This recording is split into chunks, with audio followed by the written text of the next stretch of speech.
बुढ़ापा एक इमोशनल कहानी। जिस तरह से मृत्यु अटल है, जितनी मृत्यु सच है उतना ही सच है बुढ़ापा। हर वह आदमी या वस्तु जिसका जन्म होता है उसका नाश होने से पहले वह पुरानी या बूढ़ी भी होती है, और आज की ये बुढ़ापा एक इमोशनल कहानी इसी सत्य पर आधारित है। हर रोज की तरह दिनेश लाल जी अपने शाम के सैर सपाटे से लौट आए थे। वो अपने जूते उतार ही रहे थे कि बहू ने पूछा, बाबूजी आज हम पार्टी में जा रहे हैं, हम वहीं से खा कर आएंगे, आज रात के खाने में क्या खाएंगे बताइए। दिनेश लाल जी सोचने लगे, आज रविवार तो नहीं है और ना ही किसी की शादी है, जरूर किसी पार्टी में जा रहे होंगे। छोड़ो, मुझे क्या करना है इस उम्र में। अपने विचारों पर काबू करते हुए दिनेश लाल जी बोले, ऐसा करो बेटा, मेरे लिए 2 रोटियां बना दो, दूध के साथ रोटियां ही खाऊंगा। बहू तुरंत बोल उठी, बाबूजी सुबह ही जो बनाई थी उनमें से 2 रोटियां अभी भी बची हुई है, अगर आप। बहू ने अपना वाक्य अधूरा ही रहने दिया, लेकिन दिनेश लाल जी अच्छी तरह समझ गए कि वह क्या कहना चाहती थी। सुबह की रोटियां खाई तो गैस हो जाएगा। सुबह भी बहू ने मसाले वाली सब्जी ही बनाई थी, जिसके चलते अभी तक खट्टी डकारें आ रहे हैं, और इस उम्र में पेट को संभालना मतलब किसी बिगड़े हुए बच्चे को संभालने से भी ज्यादा कठिन काम। बाबूजी बहू से बोले, नहीं बेटा, इस उम्र में सुबह की रोटी या नहीं खा सकता। तुम्हें थोड़ी तकलीफ होगी, लेकिन मेरे लिए 2 ताजी रोटी बना दो। बहू को बहुत गुस्सा आया। वो गुस्से में ही बढ़ाते हुए उठी, अब 2 रोटियां बनाओ या 10 काम तो उतना ही बढ़ेगा। आटा गुड़ाओ, रोटियां बनाओ, किचन और बर्तन साफ करो। इन्हें क्या है, इन्हें सिर्फ ऑर्डर देना है, काम तो मुझे करना पड़ता है ना। बस दिन रात इनकी ही सेवा करते रहो।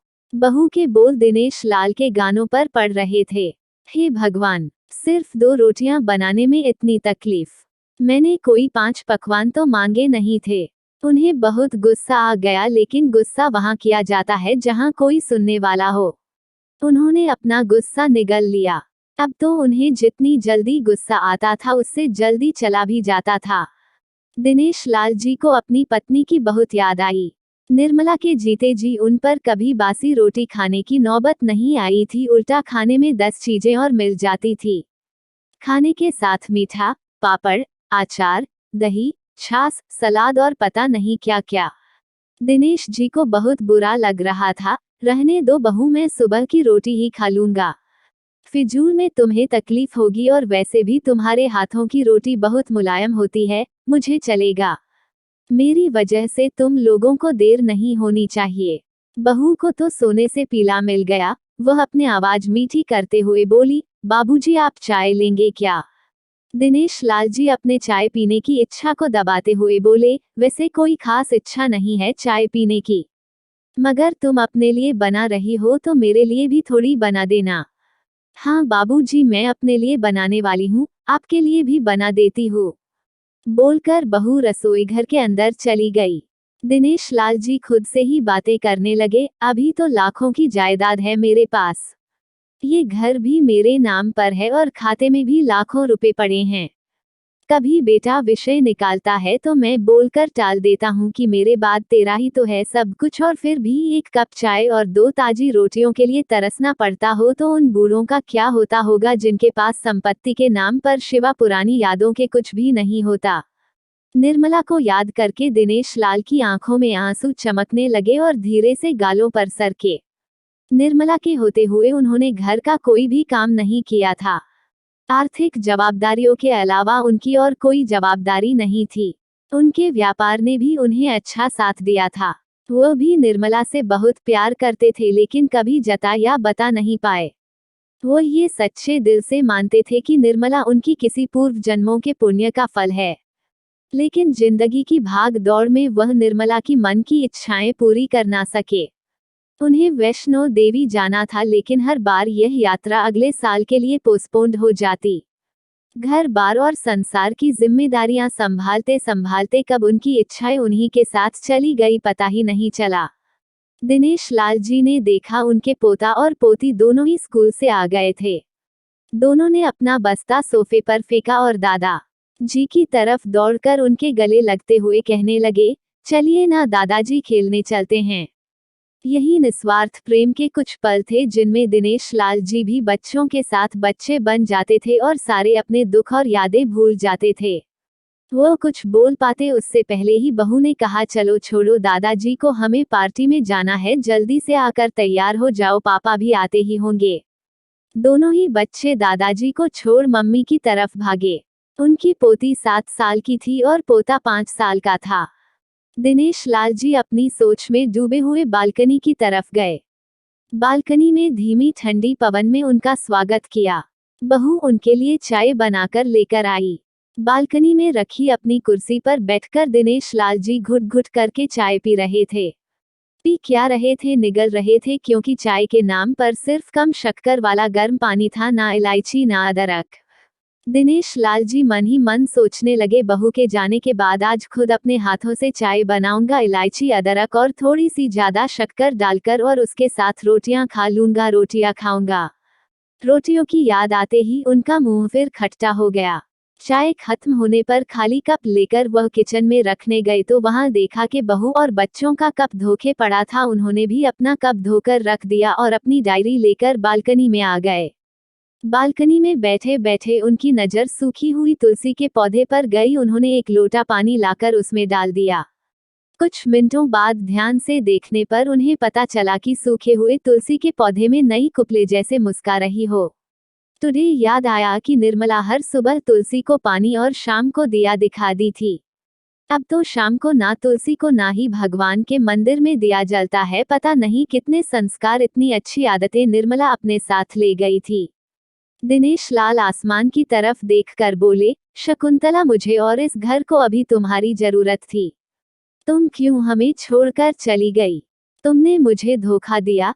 तुमने हमेशा साथ रहने का वचन तोड़ दिया। तुम मुझे अकेला छोड़कर चली गई। दिनेश लाल की आंखें भर आई। पापा, इतनी ठंडी हवाएं बह रही है और आप है कि बालकनी में बैठे हैं।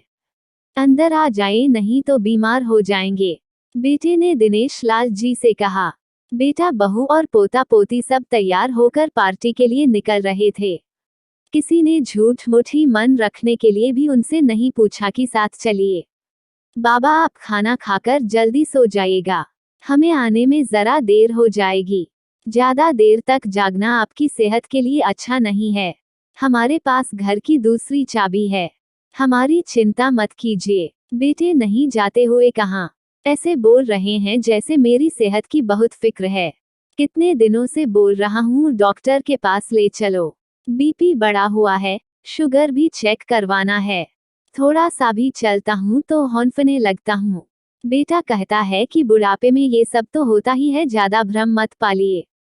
वाह बेटा, बूढ़े बाप के पास बैठने के लिए थोड़ा सा भी टाइम नहीं है तेरे पास, और पार्टी के लिए टाइम ही टाइम है। ऐसे अनगिनत विचार उनके दिमाग में चल रहे थे, लेकिन फिर भी उन्होंने हाँ में सिर हिलाया।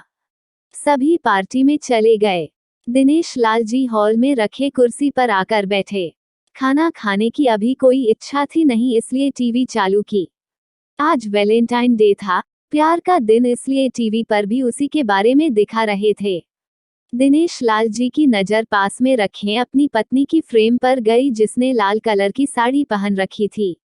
प्यार तो उन्होंने भी खूब किया था निर्मला जी से, पूरी जिंदगी किया था, जी जान से किया था, लेकिन कभी बोल नहीं पाए।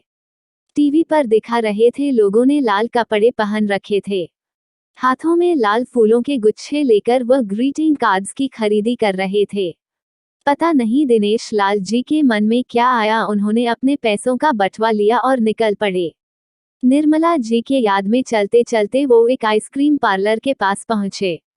उनको श्वास चढ़ गया था। उनके सांसों की गति तेज हो गई थी। आइसक्रीम पार्लर के पास एक कुर्सी पर वह आकर बैठे, तभी वहां पर एक छोटी बच्ची आई जो गुब्बारे बेच रही थी। बच्ची बोली, दादाजी गुब्बारे लोगे क्या? इतने ही बचे हैं, बिक जाएंगे तो जल्दी घर चली जाऊंगी। दिनेश लाल जी ने देखा 10-12 रंग बिरंगे गुब्बारे थे। उन्हें याद आया कि निर्मला जी को भी गुब्बारे बहुत पसंद थे, लेकिन अब गुब्बारे लेकर क्या करूं? उन्हें बच्ची की आंखों में सच्चाई और आशा दिखी। उन्होंने 200 रुपए दिए और सारे गुब्बारे खरीद लिए। उन्हें फिर से निर्मला जी की याद आई, क्योंकि वह भी घर से निकलते समय हमेशा थोड़े एक्स्ट्रा पैसे लेकर निकलती थी और किसी ना किसी जरूरतमंद की मदद किया करती थी। कभी वो टोकते तो वो कहती, हमें भगवान ने लेने वालों के नहीं देने वालों की लाइन में खड़ा किया है और थोड़े से रुपयों के बदले में लाखों की दुआएं मिलती है, तो मुझे टोका मत कीजिए। आंखों में आंसुओं के साथ दिनेश लाल जी खड़े हुए रास्ते के बीचों बीच आए।